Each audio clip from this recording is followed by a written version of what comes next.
কয় কি? পর্দায় যার হাসি দেখলে হাসে পুরো দেশ, অভিনয়ের জাদুতে যিনি সবার হৃদয়ে বিশেষ। কখনো কিপটে, কখনো বোকা, কখনো অদ্ভুত এক চরিত্র, তবুও অভিনয়ের মঞ্চে তিনি যেন আলাদা এক মিত্র। নাটকের রাজ্যে যিনি রেখে গেছেন হাজারো স্মৃতি, আজকের গল্পে থাকছে সেই মানুষেরই পরিচিত। তাই ভিডিওটি স্কিপ না করে বসে যান আরাম করে, কারণ আজ আমরা কথা বলবো মোশাররফ করিমকে ঘিরে। ডুপ্লিকেট। বাংলাদেশের নাটক দেখেন কিন্তু মোশাররফ করিমকে চেনেন না, এমন মানুষ খুঁজে পাওয়া প্রায় অসম্ভব। কারণ এই মানুষটা শুধু একজন অভিনেতা নয়, তিনি একাই অনেক মানুষের শৈশব, কৈশোর আর অসংখ্য সন্ধ্যার বিনোদনের অংশ। মোশাররফ করিমের জন্ম 1971 সালের 22 আগস্ট ঢাকায়। ছোটবেলা থেকে অভিনয়ের প্রতি তার আগ্রহ ছিল, তবে তখন কে জানতো একদিন তিনি বাংলাদেশের সবচেয়ে জনপ্রিয় অভিনেতাদের মধ্যে একজন হয়ে উঠবেন। অভিনয় জীবনের শুরুটা কিন্তু একেবারে সিনেমার হিরোর মতো ছিল না। অনেক সংগ্রাম, অনেক পরিশ্রম আর বছরের পর বছর মঞ্চ নাটকে কাজ করার পর তিনি টেলিভিশনে নিজের জায়গা তৈরি করেন। আর এরপর যা হলো সেটা ইতিহাস।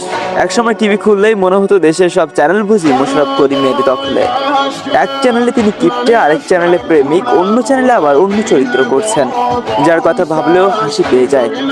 তবে তার সবচেয়ে বড় শক্তি হলো তিনি যে চরিত্রই করেন দর্শক বিশ্বাস করে ফেলেন এটাই তার আসল চরিত্র। কখনো গ্রামের মানুষ সহজ সরল, কখনো শহরের অদ্ভুত লোক, কখনো অফিসের কর্মচারী, সব জায়গাতেই তিনি এমনভাবে মিশে যান যে মনে হয় চরিত্রটাই যেন তার জন্য লেখা হয়েছিল। আরেকটা ব্যাপার নিশ্চয়ই খেয়াল করেছেন, মোশাররফ করিমের অভিনয় দেখার সময় অনেকেই গল্প ভুলে যায়, শুধু তার এক্সপ্রেশন দেখেই মজা পায়। অনেক অভিনেতা সংলাপ দিয়ে হাসায়, কিন্তু তিনি অনেক সময় শুধু তাকেই মানুষকে হাসিয়ে দিতে পারেন। এটা এমন এক প্রতিভা যা সবার থাকে না। নাটকের পাশাপাশি তিনি চলচ্চিত্রেও কাজ করছেন এবং নিজের অভিনয় দক্ষতার প্রমাণ দিয়েছেন বড় পর্দাতেও।